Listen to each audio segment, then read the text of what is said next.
আসসালামু আলাইকুম। 2023-24 শিক্ষাবর্ষে প্রথম বর্ষ স্নাতক পাস শ্রেণীর প্রাথমিক ভর্তির আবেদন সংক্রান্ত এবং এর ফলাফল বিষয়ে কিছু কথা বলব।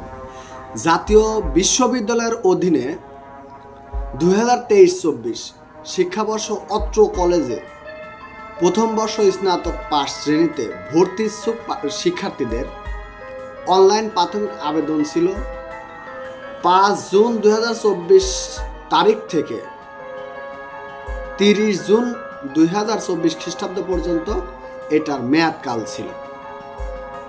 যারা প্রাথমিক আবেদন করেছেন, যারা ডিগ্রি পাস কোর্স শ্রেণীতে ভর্তি হবে, শিক্ষা বিভাগে শিক্ষা মন্ত্রণালয়ের অধীনে যে উপদেষ্টা আছেন তার কাছে আমার বিনীত আবেদন, আপনি অতি শীঘ্রই 2023-24 শিক্ষাবর্ষের যে ছাত্রছাত্রীরা ডিগ্রি পাস শ্রেণীতে আবেদন করে আছেন তাদের ফলাফল প্রকাশ করার জন্য। তবে হ্যাঁ, আরেকটা প্রশ্ন আছে, প্রশ্ন জাগতেই পারে, জাগার স্বাভাবিক। সেটা হলো যে দেশের এই বন্যার যে অবস্থা, এই অবস্থায় রেজাল্ট কিভাবে প্রকাশ করবে? তারা তো ভর্তি হবে। হ্যাঁ, এটা অবশ্যই সঠিক কথা, কিন্তু এই বন্যা